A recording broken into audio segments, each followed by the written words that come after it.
Perkenalkan, nama saya Rizka Triandini Pati dengan NIM D2A124.002. Di sini saya sudah berada di perkebunan tanaman sagu, letaknya di depan Fakultas Pertanian Universitas Haloleo. Di sini saya akan melaksanakan tugas teknologi produksi tanaman berbasis pedesaan, pesisir, dan pulau-pulau kecil. Untuk lebih jelasnya ikuti saya. Tanaman sagu atau Metrosylon sagu adalah salah satu tanaman penghasil pati terbesar di dunia yang berasal dari wilayah tropis, terutama di Asia Tenggara. Sagu sering dijumpai di daerah rawa-rawa, dataran rendah, atau lahan gambut yang memiliki kondisi tanah yang basah atau tergenang. Ciri-ciri tanaman sagu yaitu tumbuh di lahan yang basah dengan kadar air yang tinggi seperti rawa, gambut, atau hutan rawa. Tanaman sagu mempunyai batang yang mengandung pati yang melimpah yang menjadi sumber utama untuk produksi tepung sagu. Tanaman sagu juga mempunyai daun yang berbentuk panjang dengan helaian menyerupai daun kelapa.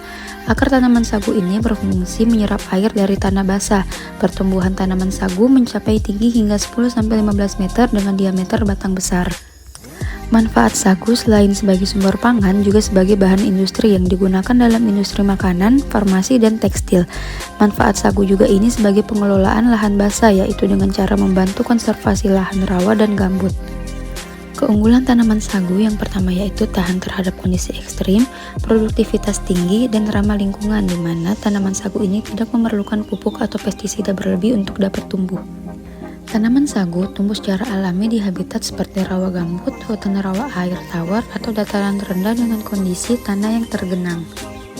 Tanaman sagu mempunyai keanekaragaman hayati yang mendukung berbagai jenis flora dan fauna, seperti rumput rawa, lumut, dan tanaman paku-pakuan.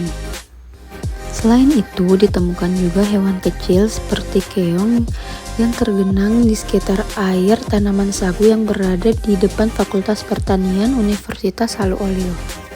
Selain itu, ditemukan juga semut hitam yang berada di sekitar tanaman sagu tersebut. Selain rumput rawa dan tanaman paku-pakuan, ditemukan juga kangkung yang tumbuh secara liar di sekitar tanaman sagu tersebut. Selain itu, terdapat pula ikan-ikan kecil yang hidup di bawah genangan air yang berada di sekitar tanaman sagu tersebut.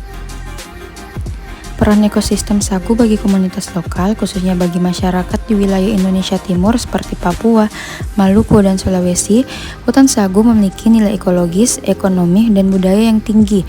Selain sebagai sumber pangan utama, ekosistem ini menjadi tempat perburuan, pengumpulan bahan obat tradisional, dan penyimpanan air yang bersih.